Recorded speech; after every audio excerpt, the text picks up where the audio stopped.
Alright, guys. So let's start looking for another video lecture of ours based on the subroutines, that is the functions and Perl programming. Alright. So uh, let's talk about it. Practical extraction is the form of Perl. The practical extraction and reporting language. Okay. So, so this is what the Perl full form is. We have discussed it earlier. Now, mm, whenever we deal with the programming language, we always encounter ourselves with the word known as function. So, what is the difference between a method and a function? First of all, okay, and then we talk about the subroutine. And now, for the Perl programming, we use the term method, function, and subroutine interchangeably, right, guys? So that doesn't make any difference. You can use it. But when we talk about any programming language which is object oriented based, there this difference is subsequently visible to all of us, right? So what kind of differences we are having? So method is defined within the class, right?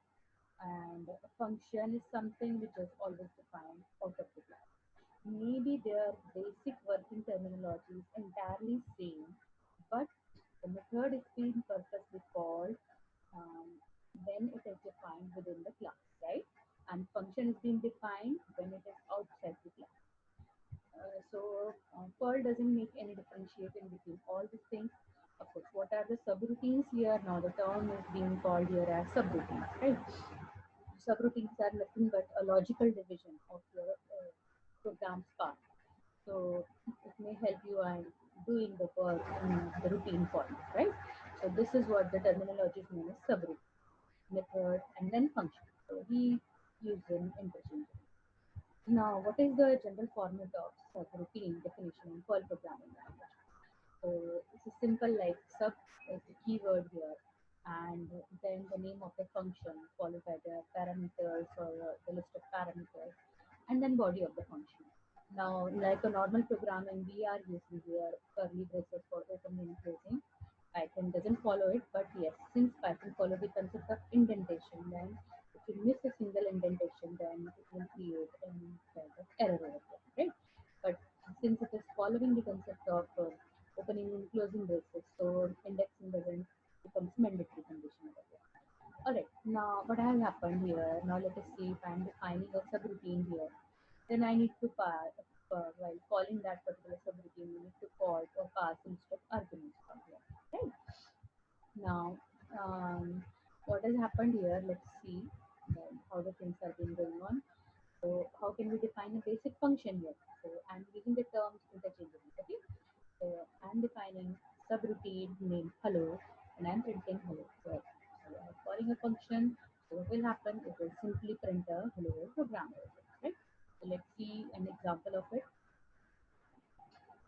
So you can see this example here. Execute it, and you can find that hello world is being written over there. So nothing more different than any other traditional programming language of art which we have been dealing with. Now, again, when we talk about it, then we need to deal with the argument types, right? So how the arguments are being done. Now, what I'm trying to do here, let's understand this program very easily and very efficiently. Because when we deal with the basic variable structure and this array structure, then things start becoming a little bit differentiating itself, right? I have defined a subroutine here named average, a function named average. So what I really want here, the list of the particular variables whom average I want. Okay. So in a variable, I am getting what scalar, that is the scalar type of my function. Sorry, this is not the function. What I really want in it, the number of arguments which are there, trying to pass them. Right? So if I'm saying array underscore, this means what? I want something into the format of array, right? Now sum is the zero because I want an average of it. So whatever be the total number of values is being passed over here. Suppose five elements is being passed. So The sum is being divided by that 5 so that we can have the average of it. So now what I'm having here for each dollar item, we are scanning each and every item from the list of arrays, right? So now what is happening here? Sum is equals to sum plus item. So sum is having initial value 0 and every item which we are accessing here, because for each is the loop we have seen in previous video.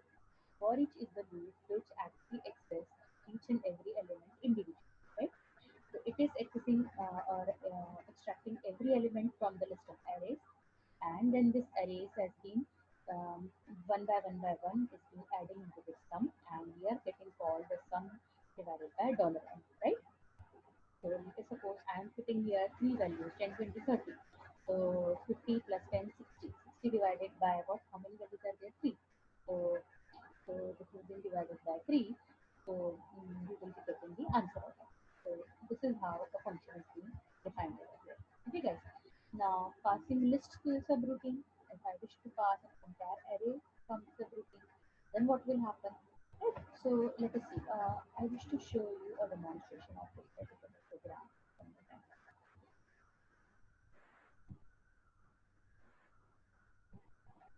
Alright, so let's execute this program. What answer I am getting? Answer I will be getting is 20. So again, the total number of arguments which I am trying to pass from here, then it has 0, then sum is equals to sum plus per item. So every item is being passed from here. So 10, then 20, and then 30. So answer is divided by 3. So my answer is 20. Okay? So this is what the basic function type is in the video. Now moving ahead from here, passing the list to submit. Okay. Now what I'm trying to do, I'm simply passing the list one. So how exactly this program is been working? Let's see. So I'm having a subroutine function name is print list. What I really want to do, I simply want to print this. Okay. Then how the things are being done here? My list, my at the rate list is equals to at the rate, which I am trying to fetch from this particular location. Okay. Now given list is entire list is will be displayed over here. Then initial variable a is equals to some 10, and then what I'm trying to do here, I'm fetching information one by one. Then this what 1, 2, 3, 4. Okay. So from $a I am having value 10, and from array value I am having 1, 2, 3, 4. Okay. So let's see what is the result of this particular program. So I want to print everything in a list. So what I have actually done, the entire values which I have passed from here is being cached up by this at the rate array. Okay, so this at the rate and underscore is what is like defining or helping us in fetching entire amount of data from it. Now, what would have happened if I am defining dollar is equals to some number two? Okay, then semicolon I'm putting here. And what I'm trying to do here, dollar a comma dollar b, then comma. Okay, then I'm simply executing this program. So what kind of result I should expect here? That 10 to 1 to 3 4. Okay, so this means what? This at the rate underscore symbol is actually trying to do what? It is fetching entire information which has been passed from this particular list. Okay, now whatever be the thing or any kind of operation if you wish to do here, you can also do the same things like this, right? So this is how this is being done. Okay, now I am getting to do some kind of experiment here. Let's see what. Ooh, so did you get the point? Over here, what it is trying to do, the given list is 7. Okay. So 1, 2, 3, 4, 5, 6. Okay. 10 plus, and then 1, 2, 3, 4, 5, 6, 7, 8, 9, 10, 11, 12, 22. The given list is okay. So what it has actually done here, I wish to let you know about this random experiment which I am performing here. Please try to understand what it has done. It is not showing some kind of addition, right? First of all, try to understand. What it has done, it is simply letting you know how many arguments are present in this particular at the rate underscore and plus one. Okay. So what it tried to do? calculating one first element, second element, third, fourth, five, six. In total, six elements are there plus one, that is the seventh element. So given list is having seven elements. Okay, guys. So this is a kind of random experimental. Whenever you are doing some kind of programming, you are supposed to do such kind of experiments so that you come to know the basic grassroots of any programming language. Right? Minus one is straightforward. Total number of six elements is there. So it is subtracting one more element from it, and it is now locating only to the five elements. I don't know what those five elements are, but it is simply indicating now the five elements. Okay. So this is how the experimentation is being done. Now, very important concept. How can you pass the hashes or the associative arrays? That is a simple thing that we did with this array kind of thing. That's really the same here. So now let's see through it an example because this is all we able to understand. Now percentage hash is the dictionary or you can say the associative array allocated dictionary, and at the rate underscore is again responsible to fetch all the information from here, and then what I really want from here. Okay guys, please try to understand on what basis I want to search a single information. So for each my dollar key, I will fetch the information of key, right? Then keys of the hash, right? Then keys of hash, I think from the entire list of keys, hashing keys, I want to search first key, right? So my value is equals to dollar hash of dollar key. Okay? So what I'm going to do, I am trying to fetch entire first information. Right? So the name it says is Tom and the age it says is what? 90. Okay. So it has fetched out this entire thing. This entire thing. Okay. Now let's say I'm having age after age, what we take education. Okay. Education is this is the symbol to indicate that I'm taking care of this particular one. So why is it standard? So how the program will be executed here? Okay, so it has fetched out another information. Right? One by one, it is fetching all the information from it. So this is how you can have the access of the hashes passing through it. Okay. So it looks a typical thing, but believe me, when we practice it, it becomes so easy for us. And you can simply click on routines and get the value of it. Alright, how can you return a value? Simple by using the return function, right? Return average. So whatever the value I have passed here, then the return value is set. Now what happened? The private variables. Okay, fine. Private and the global variables. Try to understand the basic difference between this. So we have also discussed this in the class also that if we talk about string, this is a hello world, my string. So this is defined inside a function. So it is a private variable of this particular function, and this is being defined globally.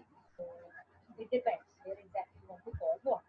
So now I'm doing running this program, like understanding this program, what it is doing. First, let's understand this and let's understand how it is doing. Print hello when I'm calling this function, it is actually indicating or calling which one? This particular string, right? This particular string. And outside the function, if I'm calling this means it is fetching the information of the global variable. Okay. So inside the function hello world, hello world, and outside the function is designating or catching the value of this hello. It's a simple concept to understand. I hope it is being clear to you. Then temporary values, of course, why not temporary values? We're always having temporary values in it. I don't think it is that. Okay. Now, what happens here in the Perl programming, we are having state variables via state. How can we be able to use this particular feature? Let's understand. What does this feature say? Use feature state. Okay, we are using some kind of feature in this program. Now, subroutine says print count, state, dollar count is equals to 0. Then what is it is trying to? Value of counter is counter. So now some values there count is being initially stated as 0. What is the state of this count? Okay, state of this count is 0. So count plus plus. Up to which value? Count which value? We are utilizing this count value to print this here. Something like this. initial value of this count is being started from 0, and whenever we execute it, then we come to know that this particular value is being ranging from here to here. Right? But yes, it initially requires to start from the 0. So after which value, see, I have already told you this is a range function, and range includes the last value also. Okay, guys? So the programming logic will start from 0, 1, 2, 3, 4. So 1, 2, 3, 4, 5. In total, how many elements are there? 5. So we want to run this particular loop up to 5. And the use feature is what? It is defining the state. What kind of state it is having? That the count is equals to 0. That is the initial state we are defining for it. Okay. Now, I wish to know here what will happen if I simply print which variable count.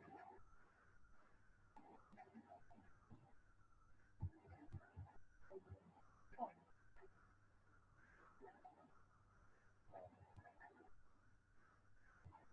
Now let's try.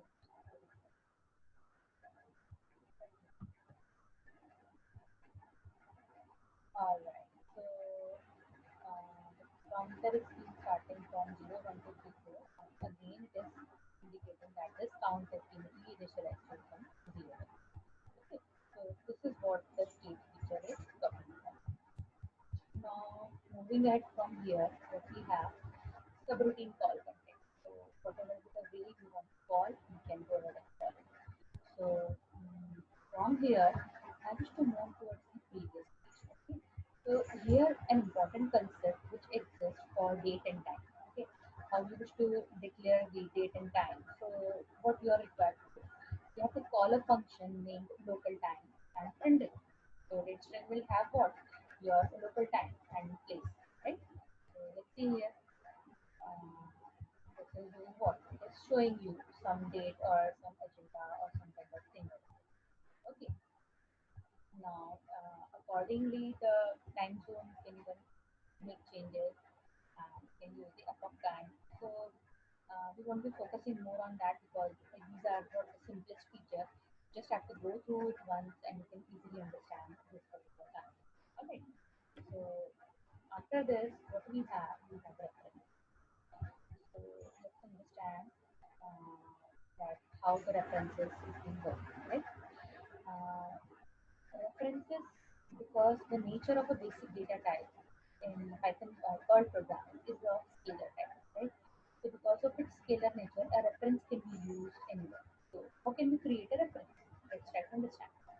So by creating, you cannot create a reference on input-output handle, that is file handling or directory handling using backslash operator, but a reference on the anonymous array can be created using this square bracket.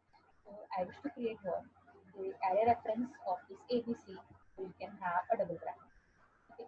So this way you can create the reference. Now, if you want to create the reference of some particular variable, you have to put forward slash here, then forward slash in front of arrays, in front of hashes, in front of variable handler, in front of pointer variable handler. Okay. So this is how the reference is being done. Now, once you have taken some kind of reference, you are also required to dereference. Okay, so dereferencing returns the value from a reference point to a location, right? From a particular reference point to a particular location where my data is being stored. So I need to dereference that particular variable. So how can I do this?